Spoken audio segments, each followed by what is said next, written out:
என் ஆராதனையின் பாட்டு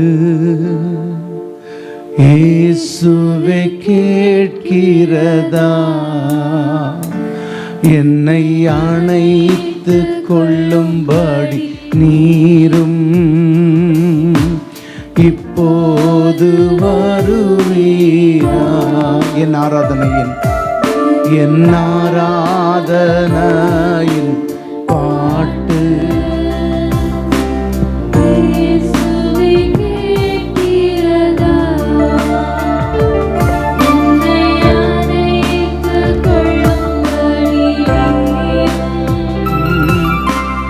இப்போது வருவீரா? என் ஆவியிலே உம்மாவினால் நீர் இணைந்து விடவில்லையா? என் ஆவியிலே உம்மாவினால் நீர் இணைந்து விடவில்லையா? நாம் இருவரும் இரண்டர கலந்து ஒன்றாகி விடவில்லையா? நாம் இருவரும் இரண்டர கலந்து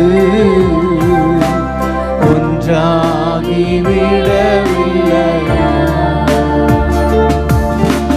துதியின் கனத்தால் இதயமும் உடைந்து இயேசுவை நாணைக்கின்றதே.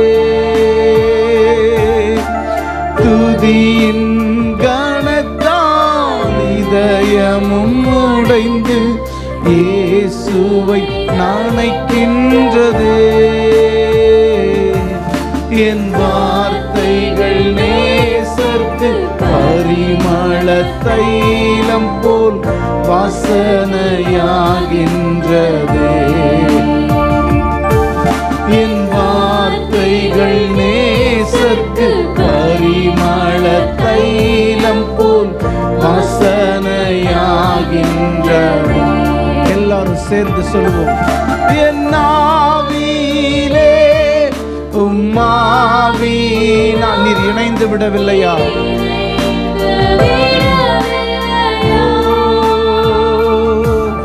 என் ஆவியிலே உம்மாவினால் நீர் இணைந்து விடவில்லையா? நாம் இருவரும் இரண்டர கலந்து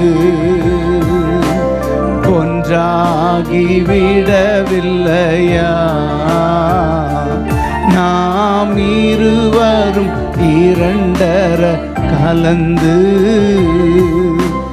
ஒன்றாகி விடவில்லையா? இந்த மரியாள் களங்கமில்லாத நலத தைலம் அந்த குப்பின்னு போட்டிருக்கு இல்லையா? பாட்டில் அதுக்குள்ளே அந்த தைலம் இருந்திருக்கு. அதை தான் இயேசுவின் மேலே ஊற்றுகிறான்னு நம்ம வாசிக்கிறோம். ஆக்சுவலாக அந்த நம்மளுக்கு தெரியும், உங்கள் பாஸ்டர் ஏற்கனவே சொல்லியிருப்பார், இஸ்ரவேல் தேசத்து கன்னி பெண்கள் அவங்க ஏஜ் அட்டன் பண்ணதுலேருந்து அவங்க வேலை செய்யலாம். அந்த வேலை செய்கிறதுல ஆண்களுக்கு எவ்வளோ சம்பளமோ அதில் 1/3 தான் பெண்களுக்கு. அதே வேலையை செஞ்சாலும் பெண்களுக்கு 1/3 சேலரி தான்.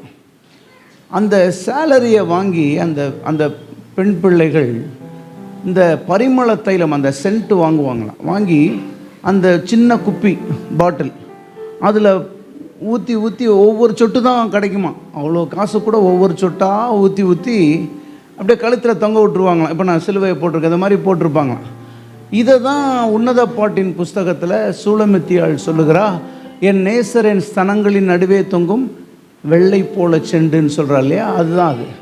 ஸோ இப்போது மரியாள் என்ன பண்ணால், அது எதுக்குன்னா வரப்போகிற தன் கணவனுக்காக அவங்க என்ன பண்ணுவாங்களாம், அதை வச்சுருப்பாங்க. இந்த மரியாள் அந்த பாட்டிலை திறந்து இயேசுவின் மேலே ஊற்றலை, அதை உடைச்சி இயேசுவின் மேலே அவள் ஊற்றினான். ஆக்சுவலாக அதோட அர்த்தம் என்னென்னா, இனிமேல் எனக்கு வேறு வாழ்க்கையே இல்லை. அந்த பாட்டில் உடைச்சதோட மீனிங், இனிமேல் எனக்கு வேறு வாழ்க்கை இல்லை, இயேசு தான் என்னுடைய வாழ்க்கை. ஒரு அல்லேலியா சொல்லுவோமா?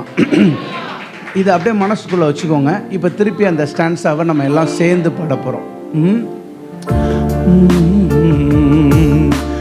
துதியின் கானத்தால் இதயமும் உடைந்து இயேசுவை நாணைக்கின்றதே.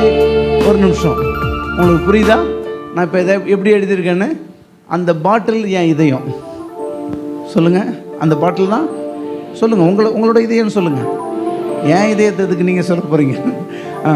அதில் நான் துதியை ஊற்றி ஊற்றி ஊற்றி வச்சு அவள் உடைச்சா.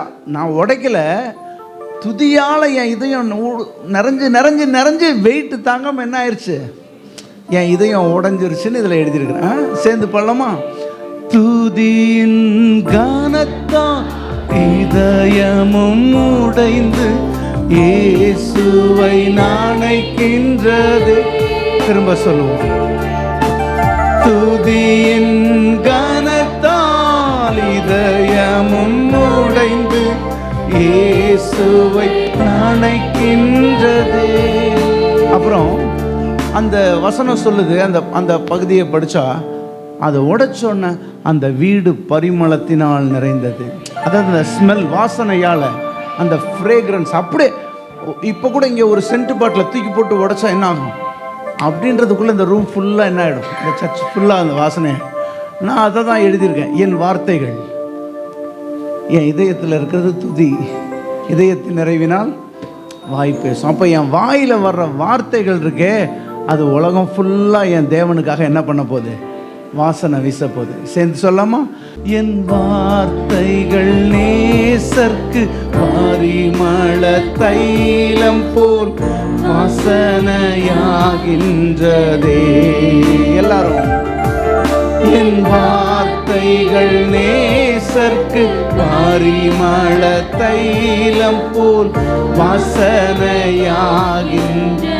ரெண்டு கரங்களையும் உயர்த்தி சொல்லுவோமா? என் ஆவியிலே உம்மாவினால்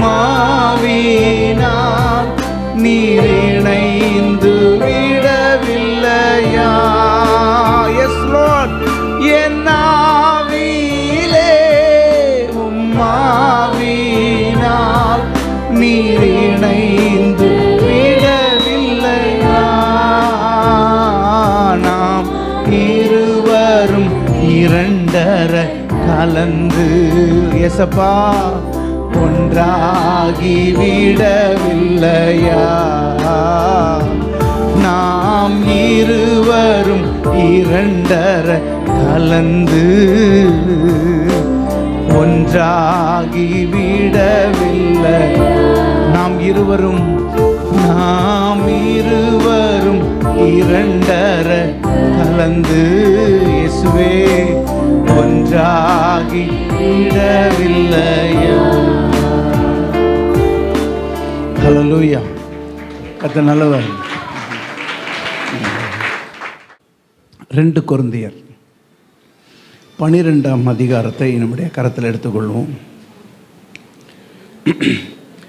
7ஆம் வசனத்திலிருந்து 9ஆம் வசனம் வரைக்கும், 7, 8, 9 3 வசனத்தையும் யாராவது ஒருவர் எனக்காக வாசிக்கும்படி அன்பாய் கேட்டுக்கொள்கிறேன். 2 கொரிந்தியர் 12ஆம் அதிகாரம் 7, 8, 9. அன்றியும் எனக்கு வெளிப்படுத்தப்பட்டவைகளுக்குரிய மேன்மை நிமித்தம் நான் என்னை உயர்த்தாதபடிக்கு என் மாம்சத்திலே ஒரு முள் கொடுக்கப்பட்டிருக்கிறது. என்னை நான் உயர்த்தாதபடிக்கு அதை என்னும் குட்டும் சாத்தானுடைய தூதனாயிருக்கிறது. அது என்னை விட்டு நீங்கும்படிக்கு நான் 3 தரம் கர்த்தரிடத்தில் வேண்டிக் கொண்டேன். அதற்கு அவர், என் கிருபை உனக்கு போதும், பலவீனத்திலே என் பலன் பூரணமாய் விளங்கும் என்றார். ஆகையால் கிறிஸ்துவின் வல்லமை என்மேல் தங்கும்படி என் பலவீனங்களை குறித்து நான் மிகவும் சந்தோஷமாய் மேன்மை பாராட்டுவேன். ஹல்லேலூயா. இந்த செய்தி கொடுக்கறதுக்கு முன்பாக நான் சொல்ல விரும்புகிறேன். எங்களுடைய சர்ச்சுக்கு அடையாரில் இருக்குது ஃபெய்த் அசம்பிளி சர்ச். அங்கே உங்கள் பாஸ்டரை இன்வைட் பண்ணியிருந்தோம். கலக்குன்னு கலக்கிட்டார். சர்ச்சில் அத்தனை பேரும் உங்கள் பாஸ்டருக்கு ரசிகர் மன்றமே ஆரம்பிக்கிற அளவுக்கு போயிட்டாங்க.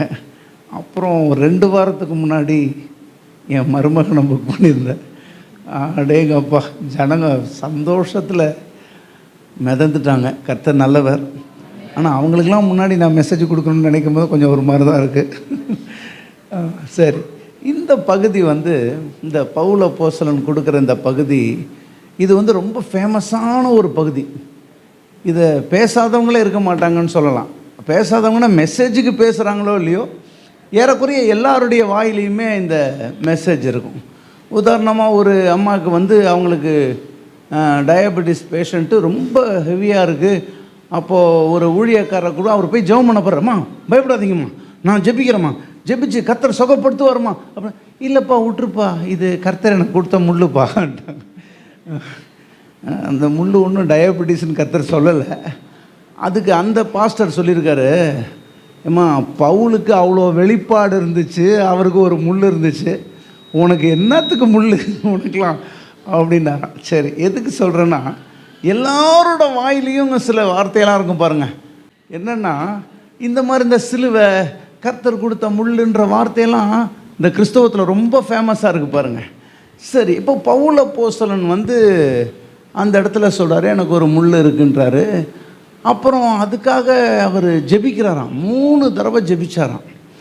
அப்புறம் ஜெபிச்சு முடித்த பிறகு கர்த்தர் வந்து உன் பலவீனத்தை நான் மாற்றுறேன் அப்படின்னு சொல்லலை, இல்லை அந்த பலவீனம் உங்ககிட்டே இருக்கட்டும் அப்படின்னு சொல்லலை. ஆண்டவர் சொல்கிறாரு, இங்கே பார்ப்பா, என் கிருபை உனக்கு போதும். ஹல்லேலூயா. சரி, உடனே அல்லேலூயா சொல்லிட்டீங்க. இப்போ நான் வரேன். கிருபை என்னன்னா, அங்கே வந்து அங்கே ஆண்டவர் என்ன சொல்ல விரும்புகிறார், இங்கே பாரு பவுல், ஒன்று புரிஞ்சுக்கோ. உன் பலவீனம்னு ஒன்று சொல்கிறல்ல, ஆக்சுவலாக அது பலவீனமே இல்லைப்பா. சரி, இப்படி கூட வச்சுக்கலாம், அந்த பலவீனம்னே வச்சுக்கலாம். ஆனால் அதனால நீ ஒன்றும் தோற்று போகிறதில்ல. இப்போ பிரச்சனை என்ன, இப்போ எனக்கு ஒரு பலவீனம் இருக்குது, அந்த பலவீனத்தால் என்னால் வெற்றி பெற முடியல. எனக்கு ஒரு பிரச்சனை இருக்குது, அந்த பிரச்சனையினால் என்னால் ஜெயிக்க முடியல. ஆண்டவர் சொல்கிறார், அப்படி இல்லைப்பா, நீ என் கிருபையை கொஞ்சம் ட்ரை பண்ணி பாரு. எப்படி? என் கிருபையை கொஞ்சம் ட்ரை பண்ணி பாரு. எதையோ ட்ரை பண்ணுற, அதை செய்கிற, இதை செய்கிற, நேர் முழங்காலில் நிற்கிற, உப்பு போட்டு முட்டி போடுற, இதெல்லாம் செய்கிற, கொஞ்சம் கிருபையை ட்ரை பண்ணி பாரு. ஒரு அல்லேலூயா சொல்லுவோமா? சரி, அப்போ கிருபைனா என்ன, என்ன ஆண்டவர் மீன் பண்ணுறார் கிருபைனா? எனக்கும் முதல்லாம் புரியலை பாருங்களேன். சும்மா எல்லோரும் கிருபைன்னு சொல்லும் போது கிருபைன்னு சொல்லிக்க வேண்டியது தான். ஆனால் கிருபைனா என்னென்னு ஒரு ஊழியக்காரர் சொன்னார், எனக்கு ரொம்ப ஆச்சரியமாக இருந்துச்சு. உண்மையிலே இந்த பெரிய வளர்ந்த ஊழியக்காரங்க சும்மா ஒன்று அந்த ஹைட்டுக்கு போல பாருங்கள். அவங்கெல்லாம் வந்து கர்த்தருடைய சன்னிதானத்தில் உட்காந்து வாங்கியிருக்காங்க, மேட்டர் என்ன பண்ணியிருக்காங்க, வாங்கியிருக்காங்க. அவர் ரொம்ப சிம்பிளாக சொன்னார் அந்த ஊழியக்காரர், கிருபைனா என்ன தெரியுமாப்பா, கல்லை கண்டா நாயை காணோம், நாயை கண்டா கல்லை காணோம், இதான் கிருபைன்னார். எனக்கு உண்மையிலே புரியல, என்ன சொல்கிறார் இவர். இது பழமொழி நம்ம எல்லாத்துக்கும் தெரியும் இல்லையா?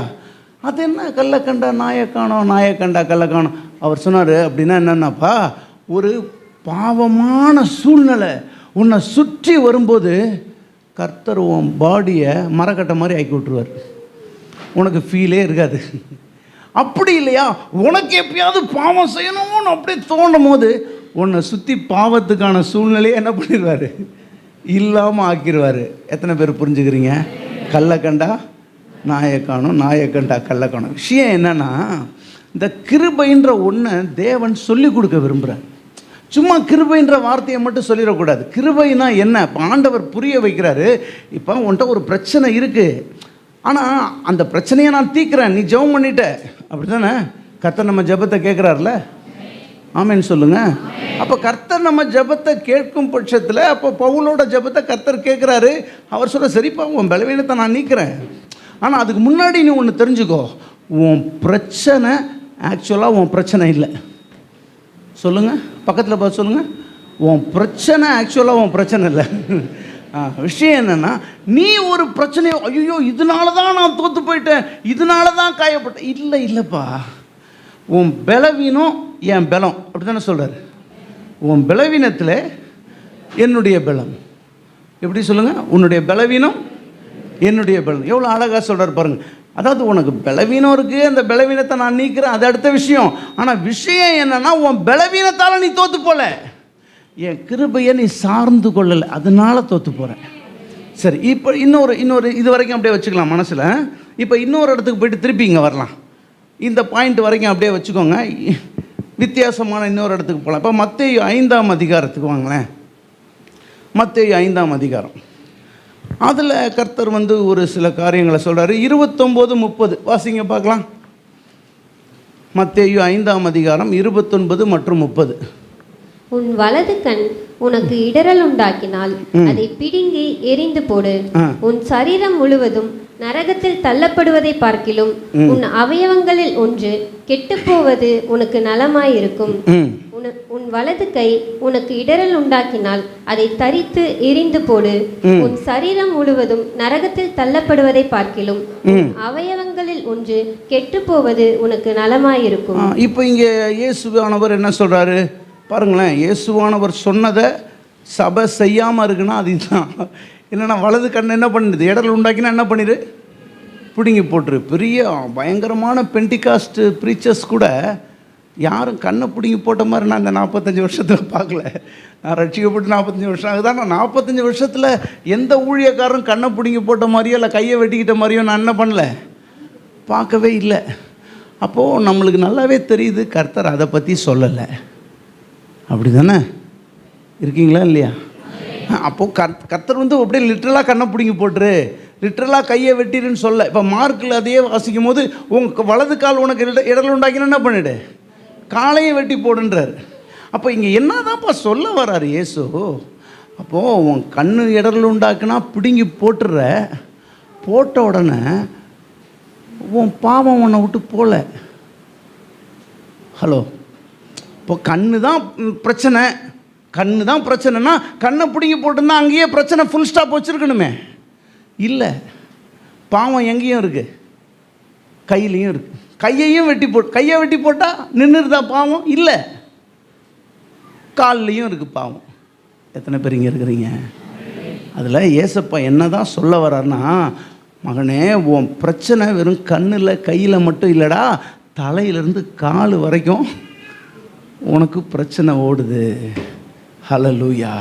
இந்த ஆதாம் பிசாசுக்கிட்ட தன்னை விற்று போட்டுட்டான். என்ன பண்ணிட்டான்? அது ஒரு பெரிய வஞ்சனை. பிசாசோட பக்கத்துலேருந்து பார்த்தா அது ஒரு பெரிய வஞ்சனை. ஆதாமோட பக்கத்துலேருந்து பார்த்தா அவன் கர்த்தருக்கு செஞ்ச பிரம்மாண்டமான துரோகம். அப்படி ஒரு தேவனே இன்றைக்கெல்லாம் பாருங்கள், நம்ம ஆராதிக்கிறோம், சில நேரத்தில் கொஞ்சம் பிரசன்னம் அதிகமாக இருந்தாலே பா இன்றைக்கி எவ்வளோ நல்லா இருந்துச்சுல ப்ரெசன்ஸ் அப்படின்னு பெருமையாக சொல்லிக்கிறோம். அவங்க 2 பேருக்கும் பாருங்கள், கடவுளே இறங்கி தினம் நடந்திருக்கிறார், கூடையே நடந்திருக்கிறாரு. அருமை தெரியாமல் பேய் கூட பேசிக்கிட்டு இருக்குதுங்க பாருங்களேன்.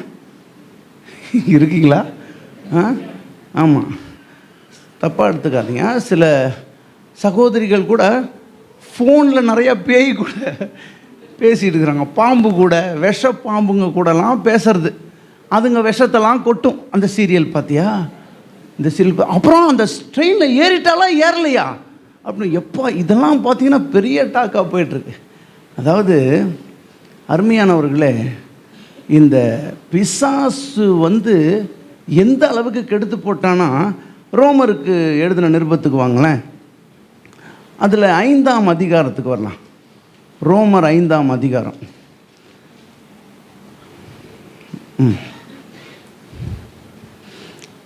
12ஆம் வசனத்தை வாசிங்க பார்க்கலாம். இப்படியாக ஒரே மனுஷனாலே பாவமும் பாவத்தினாலே மரணமும் உலகத்திலே பிரவேசித்தது போலவும் எல்லா மனுஷரும் பாவம் செய்தபடியால் மரணம் எல்லாருக்கும் வந்தது போலவும் இதுவும் ஆயிற்று. ஹல்லேலூயா. இப்போ இங்க என்ன சொல்ல வர்றாருன்னா, இப்போ இந்த ஆதாம், இந்த ஒரே ஒருத்தன் பாவம் செஞ்சாப்பா, ஒரே மனுஷனால தான் எல்லாமே வந்துச்சு. அவன் ஒருத்தன் பண்ண கர்த்தருக்கு செஞ்ச துரோகத்தால் அந்த ஆதாம் என்ன பண்ணிட்டான், எல்லாத்தையும் உடைச்சு அழிச்சு கடைசியில் பாவமும் உள்ளே வந்துச்சு, மரணமும் உள்ளே வந்துருச்சு. ஹல்லேலூயா. இந்த அதிகாரத்தை ஃபுல்லாக நீங்கள் வீட்டில் போய் வாசிங்க. அதில் இந்த பாவத்தையும் மரணத்தையும் அவர் ஈக்குவலாக தான் வச்சுருக்கார். சொல்லப்போனால் பாவமும் மரணமும் ஒன்றுன்னு கூட சொல்லலாம். பாவத்தின் சம்பளம் தானே மரணம், பாவமும் மரணமும் ஒன்று தான். இப்போது ஒருத்தங்க சம்பளம் வாங்குறாங்கன்னு வச்சுக்கோங்களேன், அவங்ககிட்ட நீ சம்பளம் வாங்கினல, சும்மா என் ரத்தத்தை சிந்தி வாங்கினேன்னு சொல்கிறாங்கல்ல, அப்படி தானே. அப்படின்னா என்ன அர்த்தம்? இந்த ரத்தமும் சம்பளமும் ஒன்றுன்னு அர்த்தம். இங்கே தானே இருக்கிறீங்க. அப்போ என் ரத்தம், என் உழைப்பு, என் சம்பளம், இது எல்லாமே என்ன இதுதான், ஒன்று தான். பாவமும் ஒன்று தான், மரணமும் ஒன்று தான்ப்பா. இப்போ என்னன்னா தலையிலேருந்து கால் வரைக்கும் பாவமும் வந்துருச்சு, மரணமும் வந்துருச்சுப்பா. அதை தான் இயேசுவானவர் இப்படி சொல்கிறார். ஏன்னா அந்த நாட்களில் டக்குன்னு சொல்ல முடியாது பாருங்கள். உன் கண்ணு இடர்கள் உண்டாக்குனா பிடுங்கி போட்டுட்டு தான் பிரச்சனை முடிஞ்சிருச்சுன்னு நினைக்காது. அது எங்கே வரைக்கும் வரும்? கை வரைக்கும். அப்படின்னா என்ன தான் இங்கே இயேசுவானவர் சொல்கிறாரு? சரி, கண்ணு பிடிங்காச்சு, வலது கையை வெட்டியாச்சு, வலது காலை வெட்டியாச்சு, அதோட பிரச்சனை முடிஞ்சிருமா? இல்லை, இடது கண்ணை பிடுங்கி போடுன்னு வரும். விஷயம் என்னன்னா, ஆண்டவர் என்ன சொல்ல வர்றாருன்னா, ஒன்னால் உன் சுய பலத்தால் பாவத்தை ஜெயிக்க முடியாது. இதுதான் அங்கே சொல்ல வர்றது. இதுதான். கண்ணுக்கு பிடிங்கி போட்டாலும், கையை வெட்டி போட்டாலும், காலை வெட்டி போட்டாலும் உன் பாவத்தை நீ ஜெயிச்சிட முடியாது. இருக்கீங்கன்னு நினைக்கிறேன். அல்லேலூயா. இந்த சாது சுந்தர் சிங் பாருங்களேன், எவ்வளோ ஒரு பெரிய தேவ மனிதர். அவர் இந்த ஹிமாலயாஸ்லாம் போய் ஊழியம் செஞ்சப்போ அங்கே ஒரு முனிவரை அவர் பார்க்குறார். அந்த முனிவர் பேரே கல்லறை சாமியார். என்னன்னா அவரை சுற்றி அவர் ஒரு வீடு மாதிரி கட்டிக்கிட்டாராம். இந்த இந்த இந்த இந்த ஸ்டேஜ் அளவுக்கு ஒரு கல்லுலேயே ஒன்று கட்டிக்கிட்டாராம். அதில் ஒரு செங்கல் அளவுக்கு மட்டும்தான் கேட்பான். அதில் யாராவது கொண்டு போய் இந்த படம் ஏதாவது எப்பயாவது கொண்டு போய் வச்சா அது மட்டும்தான் அவருக்கு சாப்பாடு. அவர்கிட்ட போய் இவர் கேட்குறாராம், எப்படிங்க இப்படி ஒரு இதை கட்டிக்கிட்டீங்க, உள்ளேயே உட்காந்துருக்குறீங்க, ஏன் இப்படி இருக்கிறீங்க? அதுக்கு அவர் சொன்னாராம், இந்த பாவ உலகத்தை நான் என்ன பண்ண விரும்பலை, பார்க்க விரும்பலை. இந்த பாவ உலகத்தில் இருந்து அதனால தான் பாவம் மேற்கொள்ளுது. அப்போது இவர் கடைசியில் கேட்டாராம், இங்கே உள்ளே எத்தனை வருஷம் ஆச்சு? அது பல வருஷமாக உள்ளே உட்காந்துருக்காராம்மா. கேட்டாராம், உங்கள் சிந்தனையின் பாவத்தெல்லாம் ஜெயிச்சிட்டிங்களான்னு கேட்டாராம். இவர் யார்? சாது சுந்தர் சிங் ஆச்சு. உங்கள் சிந்தனையின் பாவத்தெல்லாம் ஜெயிச்சிட்டிங்களா? அவர் சொன்னாராம், ட்ரை பண்ணிக்கிட்டு இருக்கிறேன்னு. இப்போ நம்ம சொல்கிறோம், ஐயோ இப்போலாம் சினிமா போஸ்டர் பார்த்தாலே பாவம் செஞ்சிடலாங்கப்பா, ஐயோ அப்படிப்பா. சரிப்பா, ஒரு கல்லறை மாதிரி ஒருத்தன் கட்டிட்டு உள்ளே உட்காந்துருக்குறான், அவனே பல வருஷம் கழித்து சொல்கிறான், என்னால் என்ன பண்ண முடியல, ஜெயிக்க முடியல. இது இந்த சரீர பாவம்னு எடுத்துக்கலாம், ஆவிக்குரிய பாவம்னு கூட எடுத்துக்கலாம். இப்போது ஒரு தடவை இந்த பாருங்கள், பவுல் அப்போஸ்தலனை பற்றி ஒரு பாஸ்டர் பேசினார் ஒரு பாஸ்டர்ஸ் மீட்டிங்கில். அவர் சொல்லும் போது எனக்கு என்ன சொல்கிறதுன்னு எனக்கு தெரில. எல்லாருமே இந்த பவுலுடைய பலவீனம்னு சொல்கிறாங்கல்ல, சரீரத்தில் முள்ளுன்னு, அது என்ன சொல்லுவாங்கன்னா, அவருக்கு கண்ணில் ஒரு வியாதி இருந்துச்சு, இல்லை சரீரத்தில் வியாதி இருந்துச்சு, எல்லாம் சொல்லுவாங்க. அந்த பாஸ்டருக்கு பவுல் மேலே என்ன கோபமோ தெரியல, அவர் சொல்லிட்டார், இல்லை இல்லை, பவுலுக்கு ஆவிக்குரிய விதத்தில் ஒரு பாவ பலவீனம் இருந்துச்சு அப்படின்ட்டார். சரி, இப்போ விஷயம் என்னென்னா, அது பாவ பலவீனமோ சரீர பலவீனமோப்பா, தேவன் சொல்கிறாருப்பா, அது மேட்டரே கிடையாதுப்பா. உன் சரீர பலவீனமோ பாவ பலவீனமோ அதை நான் மாற்றுறேன். ஆனால் மேட்டர் அதனால நீ ஜெயிக்காமல் இல்லை, கிருபையை கற்றுக்காததுனால நீ ஜெயிக்காமல் இருக்கிற. சரி, இது வரைக்கும் அப்படியே இருக்கட்டும். திருப்பி இன்னொரு இடத்துக்கு போய்ட்டு திருப்பி இங்கே வரலாம். ஆதியாகமத்தின் புஸ்தகத்துக்கு வரலாம். 2ஆம் அதிகாரம் 18ஆம் வசனம். பின்பு தேவனாகிய கர்த்தர், மனுஷன் தனிமையாய் இருப்பது நல்லதல்ல, ஏற்ற துணையை அவனுக்கு உண்டாக்குவேன் என்றார். இப்போ இந்த இடத்துல ஆண்டவர் சொல்றார் பாருங்க, இது மேரேஜ் வசனம்னு சொல்லுவாங்க. மேரேஜ் எல்லாத்துலேயும் இதை படிப்பாங்க. ஆக்சுவலாக இது மேரேஜுக்காக ஒன்றும் கர்த்தர் என்ன பண்ணல, எழுதலை. சில வசனம் பாருங்களேன், இந்த 1 கொரிந்தியர் 15 சில வசனம்லாம் பார்த்திங்கன்னா சாவு வீட்டிலலாம் அதை வாசிப்பாங்க. ஒரு சர்ச்சில் மெசேஜ் கொடுக்கும்போது அந்த வசனத்தை எடுத்தால் ஒருத்தர் சொல்கிறார், அது சாவு வசனங்க, எதுக்கு சர்ச்சிலலாம் வாசிக்கிறீங்கட்டார். அப்படி எதுவுமே பைபிளில் இல்லைப்பா. அப்படிலாம் கர்த்தர் எதையுமே என்ன பண்ணல, பிரித்து வைக்கல. அப்போ விஷயம் என்னென்னா, இந்த ஆதியாகமத்தின் வசனத்தை மேரேஜுக்காக அவர் எழுதி வைக்கல. கவனிக்கிறீங்களா? இந்த ஆதியாகமத்தின் புத்தகம் முதல் 3 அதிகாரம் இருக்க, இந்த முழு பைபிளை நம்ம தெளிவாக புரிஞ்சுக்கணுன்னா ஆதியாகமத்தின் புத்தகம் முதல் 3 அதிகாரம் நம்மளுக்கு புரியணும். ஏன்னா எல்லாத்தோட துவக்கமும் அந்த 3 அதிகாரத்தில் தான் இருக்குது. இன்னும் கூட வேறு மாதிரி சொன்னால், இந்த உலகத்தை ஆண்டவர் உண்டாக்கிட்டு இதோட விதிமுறைகள் எல்லாத்தையுமே அன்றைக்கி தான் உண்டாக்குனார். விதிமுறைனா உதாரணமாக இந்த கிராவிட்டி, நம்முடைய புவியீர்ப்பு விசைன்னு சொல்கிறோம் இல்லையா, நியூட்டனோட விதி. அந்த புவியீர்ப்பு விசையை ஆண்டவர் எப்போ உண்டாக்குனார்? அந்த 6 நாள்லேயே உண்டாக்கிட்டார். ஒரு அல்லேலூயா சொல்லுங்கள் பார்க்கலாம். இந்த அண்ட சராசரத்தில் வேறு எங்கே இந்த புவியீர்ப்பு விசை இருக்குது? கரெக்டாக இதே மாதிரி இருக்கானா? இல்லவே இல்லை. ஈவன் பக்கத்தில் இருக்கிற நிலாவில் கூட என்ன இல்லை, இந்த கரெக்டான புவியீர்ப்பு விசை இல்லவே இல்லை. இப்போது இந்த உள்ளே இருக்கிற இந்த விதிமுறை, இந்த புவியீர்ப்பு விசைக்கு உயிர் இருக்கிற உயிர் இல்லாத எல்லாமே இந்த புவியீர்ப்பு விசைக்கு உட்பட்டு தான் இருக்குது. அப்படி தானே? இப்போ நீங்களும் நானும் கூட அப்படி தான் உட்காந்துருக்கீங்க, நான் நிற்கிறேன், இந்த போடியம் இங்கே இருக்குது, இது கூட என்ன பண்ணுது? இந்த மைக்கு கூட புவியீர்ப்பு விசைக்கு உட்பட்டது தான். இப்போ புட்டா என்ன ஆகிடுது? கீழே விழுந்துடும். அப்போது கர்த்தர் ஒரு விதிமுறையை உண்டாக்குறார். அந்த விதிமுறைகள் தான் இந்த 3 அதிகாரத்துலையும் இருக்குது. பாருங்கள், 3வது அதிகாரத்தில் தான் பாவம் உள்பிரவேசிக்குது இல்லையா? ஆனால் 2ஆம் அதிகாரத்திலேயே பாருங்கள், 3ஆம் அதிகாரத்துக்கு பிறகு தேவன் அதை சொல்லலை, 2ஆம் அதிகாரத்திலே சொல்கிறாரு, மனுஷன் தனிமையாக இருப்பது நல்லதல்ல. அப்படின்னா என்னென்னா, மனிதனை உண்டாக்குனாரே, மண்ணினால் உண்டாக்கி அவனுக்குள்ள ஜீவ சுவாசத்தை ஊதுனாரே, அப்படி உண்டாக்கும் போதே அவனை பிறரை சார்ந்து கொள்ளக்கூடிய ஒருவனாய் உண்டாக்கினார். சொல்லுங்க, மனிதனை பிறரை சார்ந்து கொள்ளக்கூடிய ஒருவனாக உண்டாக்கினார். இது விதிமுறைப்பா. இது விதிமுறை, கடவுள் உண்டாக்கின விதிமுறை. யாருமே தனியாக நிற்கவே முடியாதுப்பா. ஏன்னா பாருங்க, அண்ட சராசரத்தை சிருஷ்டித்த அந்த அனாதி தேவனே தனியாக இல்லை. அவரே பிதா, குமாரன், பரிசுத்த ஆவியானவராக தான் இருக்கார். எங்களுக்கு அந்த தியாலஜி சொல்லிக் கொடுக்கும்போது சொல்லி கொடுத்தாங்க, பிதா குமாரனை சார்ந்து கொள்ளுகிறார், குமாரன் பரிசுத்த ஆவியானவரை சார்ந்து கொள்ளுகிறார், பரிசுத்த ஆவியானவர் பிதாவையும் குமாரனையும் சார்ந்து கொள்ளுகிறார். அப்படின்னா என்னப்பா? தேவனுடைய திட்டம் யாரும் தனியாக நிற்கிறது இல்லை. நான் 13 வயசில் ரட்சிக்கப்பட்டேன். 14 வயசுலேருந்து ஊழியத்தை செய்ய ஆரம்பிச்சிட்டேன். எனக்கு நல்லாவே தெரியும் நான் ஊழியக்காரன் தான். எனக்கு டவுட்டே இல்லை. என்னுடைய அழைப்பில் எனக்கு இதுவரைக்கும் சந்தேகம் வந்ததே கிடையாது, கர்த்தருடைய கிருபையில். ஏன்னா எனக்கு நல்லா தெரியும் நான் ஊழியக்காரன் தான் அப்படின்னு. ஆனால் ஒரு 18 வயசுலாம் ஆன சமயத்தில் பார்த்தீங்கன்னா என் ஃப்ரெண்ட்ஸ் எல்லார் கையிலையும் நல்ல காசு புழங்கும். நான் ஒருத்தன் தான் 10 காசு கூட இல்லாமல் இருப்பேன். ரொம்ப கஷ்டமாக இருக்கும் அது. அந்த பசங்க எல்லோரும் செலவு பண்ணுவானுங்க, அந்த வேலை இந்த வேலைன்னு செய்வானுங்க. அப்போது கடைசியில் எங்கள் வீட்டில் இருந்த வறுமை, என் ஃப்ரெண்ட்ஸலோட வாழ்க்கை, இதெல்லாத்தையும் பார்த்து பேசாமல் உலகத்துக்கு போகணும், நானும் வேலைலாம் செய்யணும்னு. அது வரைக்கும் ஊழியத்தில், கிராம ஊழியத்துலலாம் இருந்தவன் நானும் நிறைய வேலைக்கெலாம் போயிட்டேன் பாருங்கள். வேலை செய்கிறது தப்பு கிடையாது, ஏன் அழைப்புன்னு ஒன்று கர்த்தர் வச்சுருக்கிறார். அப்புறம் கடைசியில் அந்த மாதிரி நேரத்தில் ஒருத்தங்க இந்த சும்மா இருந்த சமயத்தில் இந்த லைப்ரரியில் உட்காந்து நிறைய புக்கெல்லாம் படிக்க எனக்கு டிடெக்டிவ் ஆகணும்னு ஆசை வந்துச்சு. அப்புறம் பார்த்தீங்கன்னா அதுக்கேற்ற மாதிரி பாருங்கள் ஒரு சான்ஸ் வருது. தேவனை விட்டு வெளியில் போகிறோன்னு வச்சுக்கோங்களேன், பிசாசு கரெக்டாக சான்ஸை கொண்டு வந்து கொடுப்பான் பாருங்கள்.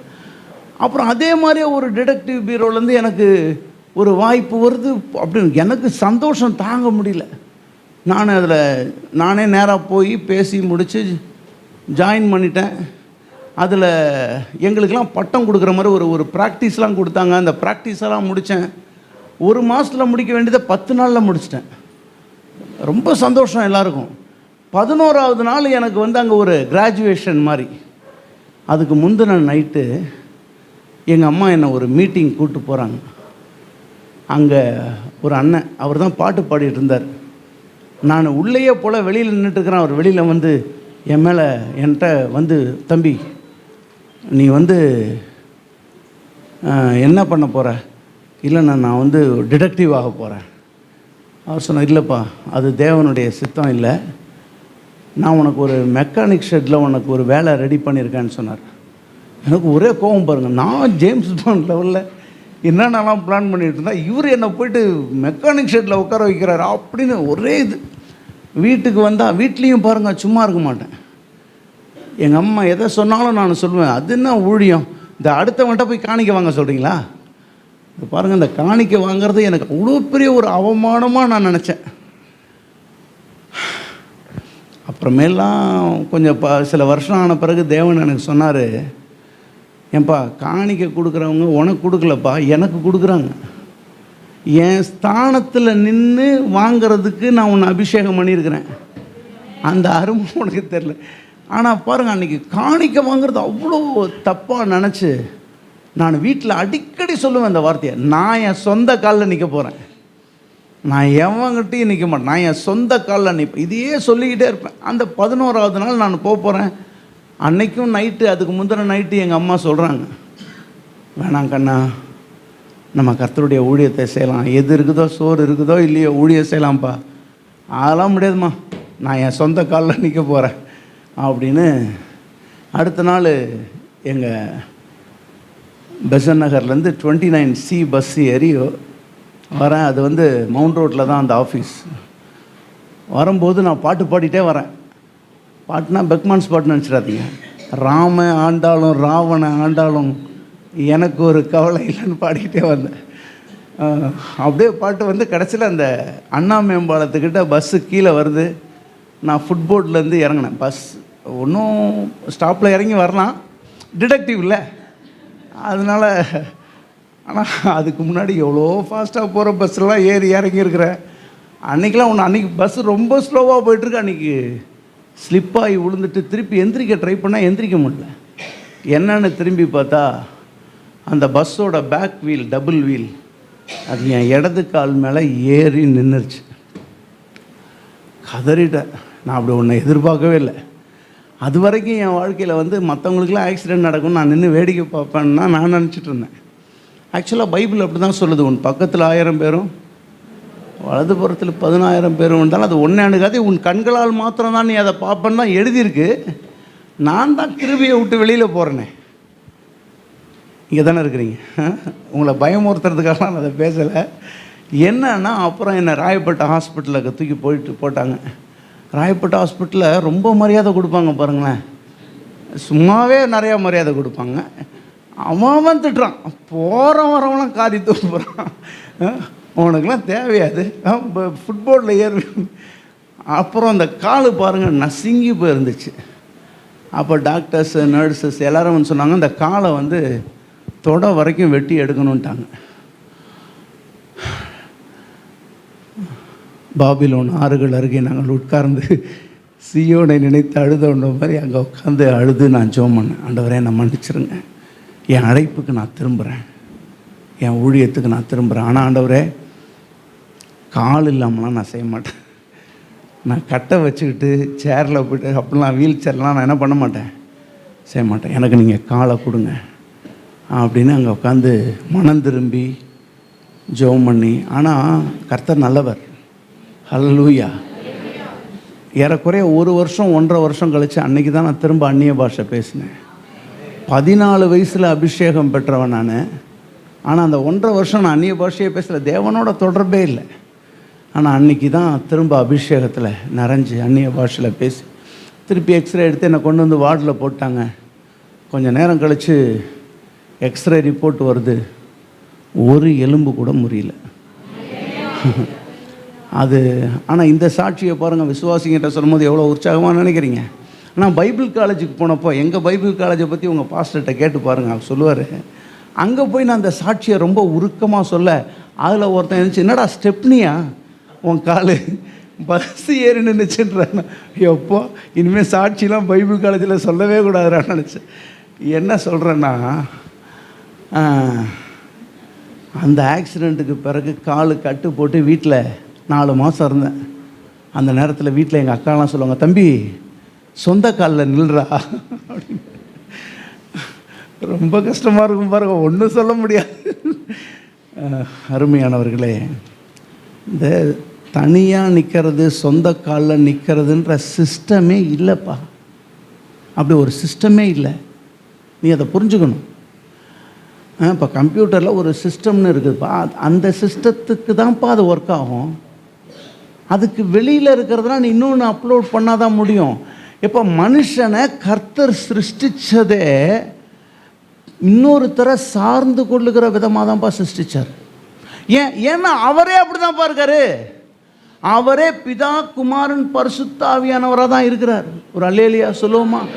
அவர் சொல்றாரு, மனிதன் தனிமையாக இருக்கிறது நல்லதல்ல, நல்லதல்ல. இதில் இந்த மனுஷனை வந்து அதுக்கு முன்னாடி பேர் வைக்க சொல்கிறார். எல்லா மிருகங்களுக்கும், பறவைகள் எல்லாத்துக்கும் பேர் வைக்க சொல்கிறார். பாருங்க, ஏன் அவர் பேர் வைக்க சொல்கிறாருன்னா, எல்லாம் ஜோடி ஜோடியாக வருது. அவர் நினச்சாரு இதெல்லாம் பார்த்தாது என்ன ஆண்டவரே எனக்கு ஜோடி இல்லையா அப்படின்னு அவன் கேட்பான்னு பார்க்குறாரு. அவன் கேட்கவே இல்லை.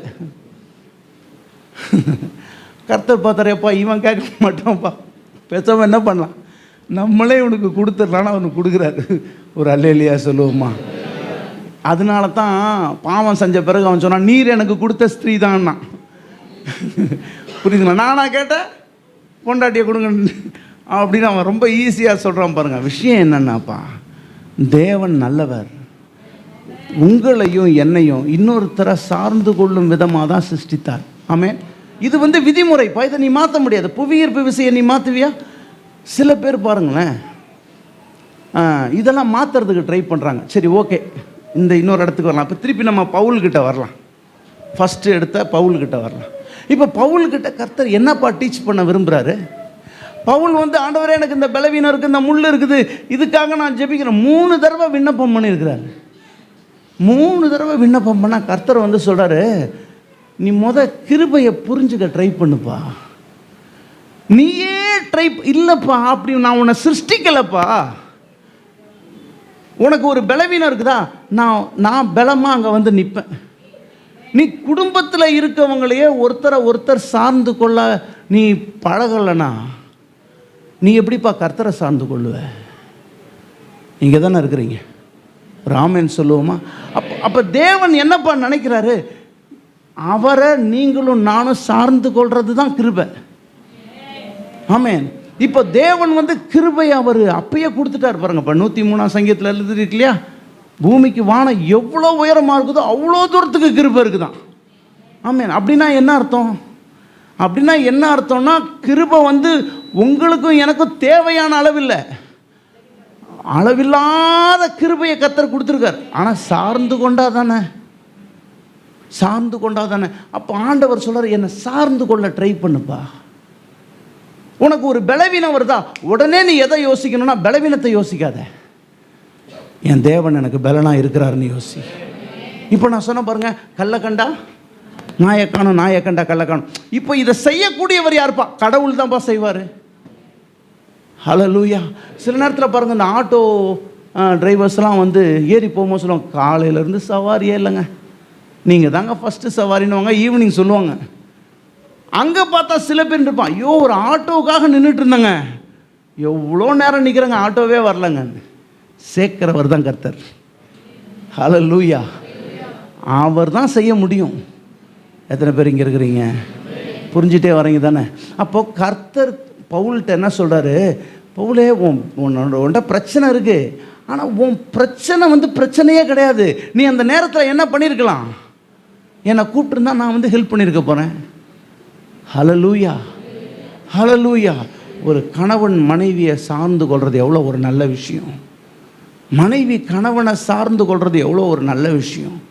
பெற்றோர் பிள்ளைகளை சார்ந்து கொள்றதோ, பிள்ளைகள் பெற்றோரை சார்ந்து கொள்றதோ எவ்வளோ நல்ல விஷயம். இல்லை தனியாக தான் இப்போ இல்லைப்பா, அப்படி ஒரு சிஸ்டமே கிடையாது. இந்த சிஸ்டத்துக்கு விரோதமாக நீ போகும்போது தான் நீ பிரச்சனையில் மாட்டிக்கிற. இப்போ சில பேர் பாருங்கள், நல்ல ஜெப வீரர்கள், எனக்கு தெரிஞ்சே சொல்கிறேன், நல்லா ஜெபிக்கிறவங்க, நல்லா பைபிள் படிக்கிறவங்க, ஆனால் வாழ்க்கையில் தோற்று போகிறாங்கப்பா. அப்போ நம்மளுக்கு வெளியில இருந்து பார்க்கும்போது நம்மளுக்கு எப்படி தெரியுது? இவ்வளோ நல்லா ஜெபிக்கிறாங்க, இவ்வளோ நல்லா பைபிள் படிக்கிறாங்க, இவங்க எப்படி தோற்று போகிறாங்க? சிஸ்டத்துக்கு வெளியில் போகிற. கர்த்தர் உன்கிட்ட என்ன சொல்கிறாரோ அதை செய்ப்பா. இப்போ பாருங்கள், நான் சொன்ன பார்த்தீங்களா, மற்றவங்க கிட்ட கை நீட்டி காணிக்க வாங்குறதா, அதை நான் கேவலமாக நினச்சேன். ஆனால் அதோட அருமையை கர்த்தர் எனக்கு புரிய வச்சார். ஹல்லேலூயா. விஷயம் என்ன? இதான் தேவனுடைய சிஸ்டம்ப்பா. ஒருத்தர் சார்ந்து கொள்ளணும். ஆமென். இப்போது இங்கே சார்ந்து கொள்வது வந்து சின்ன விஷயம். இப்போ நான் தேவனை சார்ந்து கொள்ளும்படி பழகிறேன். ஆமென். இப்போ பவுல் வந்து சொல்கிறான், ஐயோ இதுக்கு பிறகு பார்த்தீங்கன்னா என் பலவீனத்தெல்லாம் நான் பெருமை பாராட்ட ஆரம்பிச்சிட்டேங்கிறான். அதை வாசிக்கலாம். 2 கொரிந்தியர் அதே தான் 12 தான். அதுக்கு அடுத்த வசனம் பாருங்களேன், 10வது வசனத்தில், அந்தபடி நான் பலவீனமாய் இருக்கும் போதே பலமுள்ளவனாய் இருக்கிறேன். சூப்பராக இருக்கு பாருங்க, எல்லாரும் சொல்லுங்க பார்க்கலாம் அதை.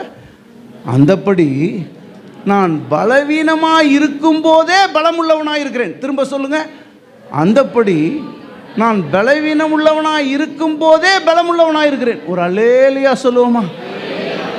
பாருங்க, கர்த்தர் எவ்வளோ நல்லவர். அவர் அது புரிஞ்சுக்கிட்டார். இப்போ பவுல், எப்போ என்கிட்ட பலவீனம் இருக்கு, ஆனால் எனக்கு அது பிரச்சனை கிடையாது. ஏன் தெரியுமா? நான் தேவனை சார்ந்து கொள்கிறேன். எனக்கு தான் அவ்வளோ பலமான ஒருத்தர் கூட இருக்கிறாரே. ஆமென், ஹல்லேலூயா. அடுத்து வாசிங்களேன். ஆகையால் கிறிஸ்துவின் நிமித்தம் எனக்கு வரும் பலவீனங்களிலும் நிந்தைகளிலும் நெருக்கங்களிலும் துன்பங்களிலும் இடுக்கண்களிலும் நான், இது ஆரம்பத்தில் அதை படிக்கும்போது எனக்கு பயமாக இருக்கும் பாருங்க, என்ன பவுல் இப்படிலாம் சொல்லியிருக்கிறாருன்னு. ஆனால் விஷயம் என்னென்னா, பவுலுக்கு புரிஞ்சிருச்சு விஷயம். இப்போ பலவீனம் வந்துச்சுன்னா அவருக்கு கவலை கிடையாது. ஏன் தெரியுமா? அந்த பலவீனத்தை அவர் பார்க்கல, அந்த நேரத்தில் தன்னை தாங்க போகிற தேவ பலத்தை அவர் பார்க்குறாரு. ஹல்லேலூயா. ஐயோ எனக்கு துன்பம் வர, அது வந்து அவருக்கு பிரச்சனையே இல்லை. ஹல்லேலூயா. இருக்கீங்களா? நான் சின்ன வயசாக இருக்கும்போது ஒரு அட்வர்டைஸ்மெண்ட்டு ஹிந்து பேப்பரில் பார்த்தேன். அது என்ன அட்வர்டைஸ்மெண்ட்டுன்னு கூட எனக்கு இப்போ நினப்பில்லை. ஆனால் அதில் வந்து ஒரு படம் போட்டிருந்துச்சு. அதில் வந்து பார்த்திங்கன்னா ஒரு கடலில் ஒரு கப்பல் உடஞ்சிருக்கும், நிறைய பேர் அங்கங்கே நீந்திக்கிட்டு இருப்பாங்க, போதா குறைக்க அங்கங்கே சுறா மீன்லாம் சுற்றிக்கிட்டு இருக்கும். ஆனால் அதில் ஒருத்தன் ஒரு சுறா மீன் மேலே ஏறி அப்படியே உட்காந்து போவான். அதுக்கு மேலே ஒரு வார்த்தை போட்டிருந்துச்சு, you call it risk, I call it opportunity அப்படின்னு. நீ அதை ரிஸ்க்குன்னு சொல்கிறியா, நான் அதை என்ன பண்ண போகிறேன், ஆப்பர்ச்சுனிட்டியாக யூஸ் பண்ணிக்க போகிறேன். ரொம்ப நல்லா இருந்துச்சு, எனக்கு அது மனசில் அப்படியே பதிஞ்சு போச்சு. பாருங்க, எல்லாரும் ஒரு பெரிய பிரச்சனையில் இருக்காங்களா, நீங்களும் நானும் பயப்பட தேவையில்லை. ஏன்னா அவங்களுக்கும் பலவீனம் வருது, நம்மளுக்கும் பலவீனம் வருதுன்னா அவங்களும் நம்மளும் ஒன்றும் கிடையாது. ஹல்லேலூயா. இந்த பிரசங்கி புத்தகத்தில் அவன் சொல்கிறான் பாருங்க, சாலமோன், துன்மார்க்கனுக்கு நடக்கிற மாதிரி தான்ப்பா நீதிமானுக்கு நடக்குது அப்படின்னு முடிச்சிட்டாரு. அவர் வந்து ஃபிலாசபரில் அவர் அப்படி சொல்லி முடிச்சிட்டாரு. ஆனால் விஷயம் என்னென்னா, துன்மார்க்கனுக்கு நடக்கிறது நீதிமானுக்கு நடக்கிற மாதிரி இருக்கலாம்ப்பா, ஆனால் நீதிமான் கூட பலமாக ஒருத்தர் வந்து நிற்கிறாரு, அவர் துன்மார்க்கம் கூட இல்லைப்பா. ஹல்லேலூயா. சில பேர் கேள்வி கேட்பாங்க பாருங்கள், விசுவாசிங்க, ஏங்க அவனுக்கு தான் நடக்குது கொலைக்காரன், ஏங்க பாஸ்டருக்கு நடக்குது. எப்பா, பாஸ்டருக்கு அதே மாதிரி நடந்திருக்கலாம், ஆனால் அந்த துன்மார்க்கம் கூட இல்லாத கர்த்தர் இந்த பாஸ்டரோட இருக்காருப்பா, ஒரு விசுவாசியோட கர்த்தர் நிற்கிறாருப்பா. ஹல்லேலூயா. நான் பலவீனம் உள்ளவனாக இருக்கும்போதே நான் பலமுள்ளவனாக இருக்கிறேன். ஹல்லேலூயா. இது எத்தனை பேர் விசுவாசிக்கிறீங்க? ஆமென். இப்போ அந்த பக்கம் வாங்களேன், அப்படியே ஆப்போசிட்டில் வந்தால் கர்த்தர் சொல்கிறாரு, எப்போ உன் வலது கண்ணு இடல் உண்டாக்கினா பிடிங்கி போடு, அப்புறமேலும் உன் ப்ராப்ளம் என்ன ஆகாது, முடியாது, அப்புறம் கைக்கு வரும் காலுக்கு வரும். மீன்ஸ் அதாவது என்னென்னா, பாவம் உன் தலையிலேருந்து கால் வரைக்கும் இருக்குன்னா நீ ஜெயிக்கவே முடியாதுடா அதை, ஆனால் நீ ஜெயிக்க முடியும். எப்படி தெரியுமா? கர்த்தரை சார்ந்து கொண்டா. ஹல்லேலூயா. இப்போ நான் ஒன்று சொல்கிறேன், என் கூட சேர்ந்து சொல்கிறீங்களா? பாவத்தை ஜெயிக்க நான் இனிமேல் ட்ரை பண்ண மாட்டேன், அது வேஸ்ட்டு. எத்தனை பேர் கவனிக்கிறீங்க? எத்தனை பேர் அதை ஒத்துக்கிறீங்க? எப்பா நம்ம பண்ணாத பொருத்தனைகளா? ஒவ்வொரு ஜனவரி 1 நான் ஆண்டவரே இந்த வருடம் ஒன்று நம்மெல்லாம் சொல்லி ஒரு 4ஆம் தேதி 5ஆம் தேதிக்குள்ளே காணா போயிடுது, ஒரு வாரம் கூட தாண்ட மாட்டேன்னுது. விஷயம் என்னென்னாப்பா, இந்த சுயத்தில் நீ எடுக்கிற தீர்மானங்களே தப்புப்பா. எத்தனை பேர் கவனிக்கிறீங்க? சுயத்தில் எடுக்கிற தீர்மானங்களே தப்பு. நான் இன்னொரு ரகசியத்தை உங்களுக்கு சொல்லிவிட்டு நான் முடிக்கிறேன். கவனிங்க. எத்தனை பேர் தோற்று போயிருக்கீங்க வாழ்க்கையில்? எல்லாருக்கும் தோல்வி. நான் கூட 10th ஃபெயில் ஆகிட்டேன். இந்த தோல்வின்னு சொல்கிறோம்ல, கவனிங்க. இனிமே நீங்கள் சில பேர் பாருங்கள், அந்த தோல்வியை நினச்சே வருத்தப்பட்டு இருப்பாங்க. அது ஒவ்வொருத்தருடைய கேரக்டர் ஒவ்வொரு மாதிரி. இப்போ நான் 10th ஃபெயில் ஆன நேரத்தில் பார்த்தீங்கன்னா நாங்கள் அப்போ ஒரு டைப்ரைட்டிங் இன்ஸ்டியூட்டில் அப்போ அந்த லீவில் போய் கற்றுக்கிட்டு இருக்கிறோம் எல்லோரும். நிறைய எங்கள் கிளாஸில் இருக்க கேர்ள்ஸு பாய்ஸ் எல்லாமே அங்கே தான் இருந்தோம். அன்றைக்கி பாஸ் ஆனதுக்கு எல்லாம் வந்து எல்லாத்துக்கும் சாக்லேட் கொடுத்துருந்தாங்க. நானும் சாக்லேட் வாங்கிட்டு போயிட்டு எல்லாத்துக்கும். அப்புறம் கொஞ்சம் நாள் கழித்து தான் அந்த டைப்ரைட்டிங் அந்த அக்காவுக்கு வந்து தெரியும் நான் ஃபெயிலு. டேய் நீ ஃபெயிலாமே என்ன? ஆமாக்கா. அப்புறம் ஏன்டா சாக்லேட் கொடுத்தேன்? ஏக்கா எல்லோரும் கொடுத்தாங்க, எனக்கும் ஆசையாக இருந்துச்சு கொடுத்தாங்க. பாருங்கள், நான் வந்து அவ்வளோ கூலாக எடுத்துக்கிட்டேன். அதாவது ஃபெயில் வந்து ஒரு நஷ்டம்தான், கஷ்டம்தான், இல்லாமல் இல்லை.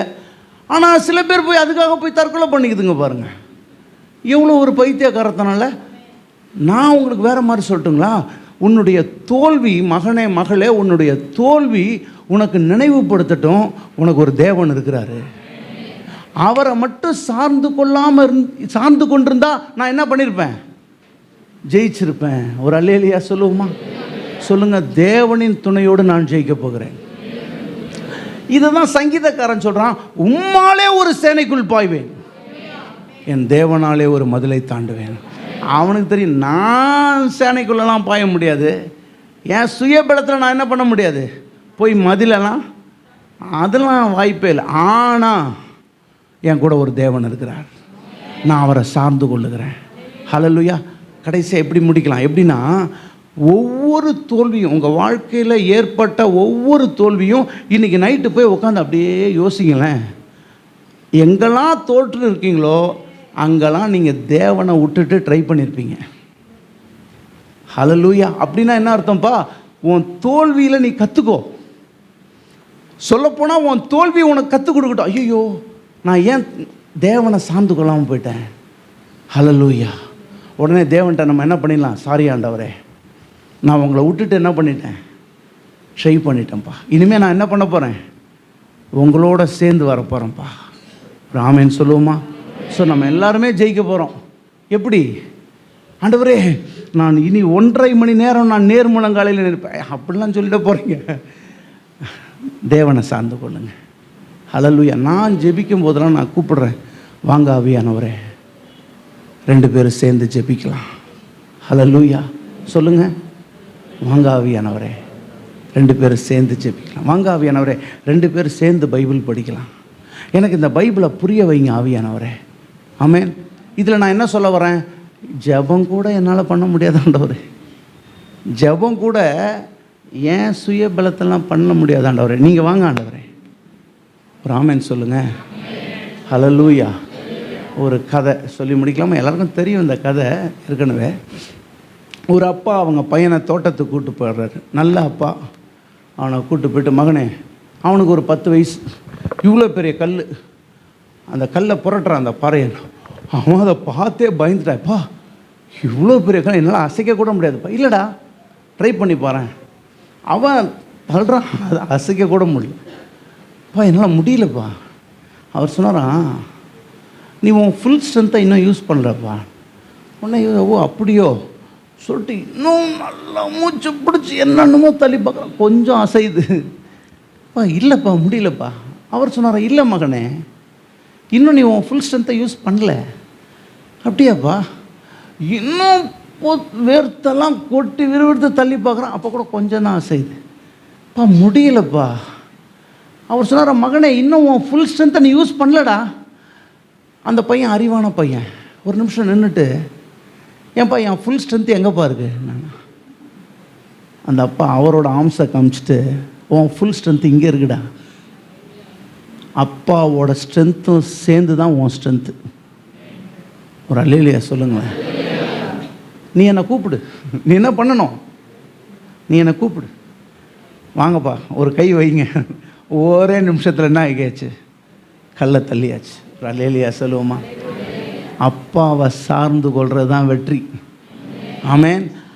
அந்த அண்ட சராசரத்தை சிருஷ்டித்த அனாதி தேவனுடைய ஆம்சை யோசிங்க. எவ்வளோ பலம்! அந்த பலம் ஆக்சுவலாக இப்போ உங்கள் பலம். ஹல்லேலூயா. எங்கள் சர்ச்சுக்கு என்னை பார்க்க ஒரு அரசியல்வாதி வந்தார். நான் தப்பாக சொல்ல, ஒரு அரசியல்வாதிகிட்ட இருந்து நான் அதை எதிர்பார்க்கவே இல்லை. நான் பாஸ்டர்ஸ்ட்டு அதை எதிர்பார்த்துருப்பேன். ஒரு அரசியல்வாதிகிட்ட அதை எதிர்பார்க்கல. அவர் வந்து உட்காந்து என்கிட்ட பேசிகிட்டு இருக்கும்போது அவங்க பையனை பற்றி சொன்னார். அவர் சொன்னார், பாஸ்டர் எனக்கு வந்து 50 வயசு ஆகுது, என் பையனுக்கு 20 வயசு ஆகுது. ஆனால் என் பையன்கிட்ட சொன்ன, மகனே உனக்கு 20 வருஷம் அனுபவம்டா, சாரி எனக்கு 50 வருஷம் அனுபவம்டா, உனக்கு 70 வருஷம் அனுபவம்டான்னு சொன்னாரான். யாரை பார்த்து? எனக்கு ஆச்சரியமாக இருந்துச்சு. உண்மையில் ஒரு பாஸ்டர் அதை சொல்லியிருந்தாருன்னா நான் ஆச்சரியப்பட்டிருக்க மாட்டேன். ஒரு உலகத்தில் இருக்கிற அரசியல்வாதி சொல்கிறார் மகனை பார்த்து, எனக்கு 50 வருஷம் அனுபவம்டா, ஆனால் உனக்கு அப்படின்னா என்ன அர்த்தம்? என் அனுபவமும் சேர்ந்து தான்டா உன் அனுபவம், அப்பாவோட பலமும் சேர்ந்து தான் உங்கள் பலம். ஒரு ஆமேன்னு சொல்லுவோமா? அப்புறம் எப்படிங்க தோக்க முடியும்? அவருடைய பலத்தோடு சேர்ந்து எத்தனை பாறையை வேணால் தள்ளிடலாமே, ஹல்லேலூயா, எத்தனை மலையை வேணால் புரட்டிடலாமே. அவரோட பலத்தோடு சேர்ந்து ட்ரை பண்ணால் எந்த பாவத்தை நம்ம தோற்றுருவோம்? எந்த பாவமாவது நம்மளை ஜெயிச்சிருமா? இல்லை எந்த பிசாசு தான் நம்மளை ஜெயிச்சிரும்? எத்தனை பேர் கவனிக்கிறீங்க? ஒரு அல்லேலியா சொல்லுவோமா? எல்லோரும் எழுந்து நின்று சில நிமிஷம் ஜெபிக்கலாமா? மீண்டுமாய் கூட அந்த வார்த்தையை நம்ம பாடலாம். என் ஆவியிலே உம் ஆவியினால் நீர் இணைந்து விடவில்லையா?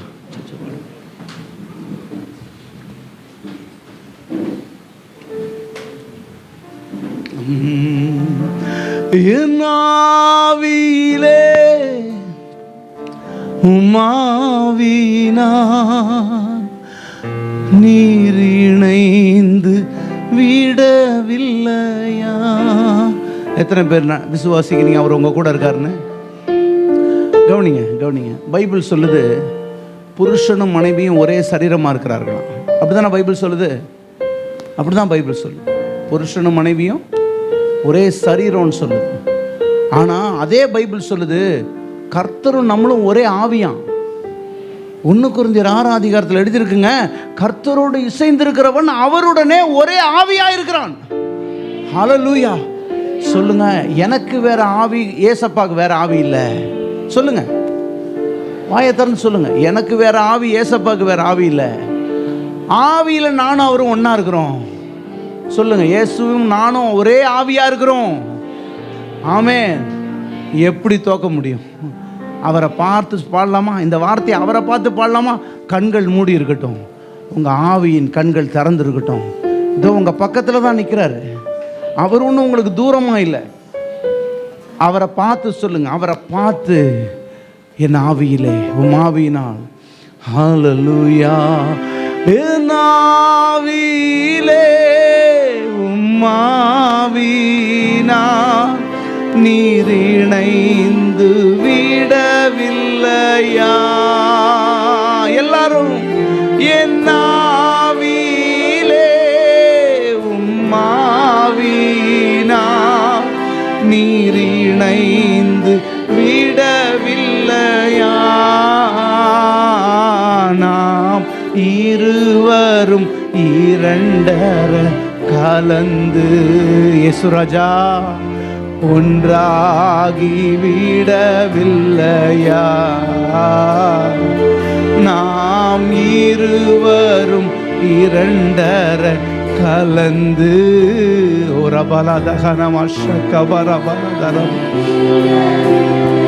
மீண்டுமாய் சொல்லுவோம். என் ஆவியிலே உம் ஆவியினால் நீர் இணைந்து விடவில்லையா? எல்லாரும் உங்களுக்கு கண்ணுக்கு முன்னாடி ஏசப்பா நின்றுட்டு இருக்கிறார் இல்லையா? அவர் உங்க கூட தானே இருக்காரு. நம்மளை விட்டுட்டு அவர் எங்கே போவார்? உங்கள் பக்கத்தில் தான் இருக்கார். சொல்லப்போனால் மகனே மகளே, நீ மூச்சு விடுற காற்று கூட இப்போ ஏசப்பா மேலே தான் படுது. அந்த அளவு அவர் உனக்கு க்ளோஸாக நின்றுட்டுருக்காருப்பா. அவர்கிட்ட சொல்லுப்பா, அப்பா நீங்கள் வேற நான் வேற இல்லைப்பா. நான் என்னைக்கு என் இதயத்தை உமக்காக கொடுத்தனோ, என்னைக்கு உங்கள் ரத்தத்தால் நான் கழுவப்பட்டனோ, என்னைக்கு நான் உங்கள் பிள்ளை ஆனனும், அதுலேருந்து ஒரு நிமிஷம் கூட நீங்கள் என்னை விட்டு விலகலப்பா. நீங்கள் என்னை கைவிடலப்பா. நான் நிறைய தடவை உங்கள் கையை உதறி இருக்கேன்ப்பா. நான் உதற நீங்கள் இன்னும் பக்கத்தில் வரீங்க. இப்படி நேசிக்கிற ஒரு தகப்பன் அப்பா, உமக்கு நன்றி நன்றி நன்றி நன்றி நன்றி. ஓ ரபா லதா ஹபா நந்த ரஹபா நந்திய ரபா லபா ஷபா ரத ரபா.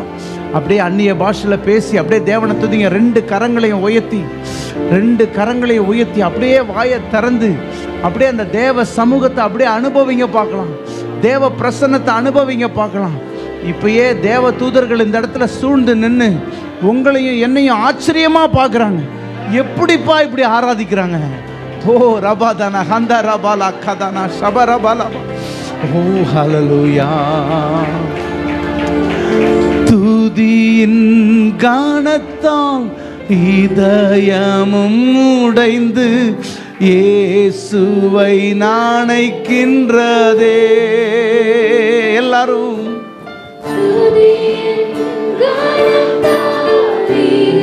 ஓ ரபனமா ஷக்கபரபலபா சுவை நாணைக்கின்றதே. என் வார்த்தைகள் நேசர்க்கு பரிமள தைலம் போல் வாசனையாகின்றதே. என் வார்த்தைகள் நேசர்க்கு பரிமள தைலம் போல் வாசனையாகின்றதே. கரங்களை உயர்த்துவோம். என் ஆவி. கம்யூனியன் உங்க பக்கத்துல வரும்போது அப்படியே இந்த திருவிருந்தை பெற்றுக்கொள்ளுங்க.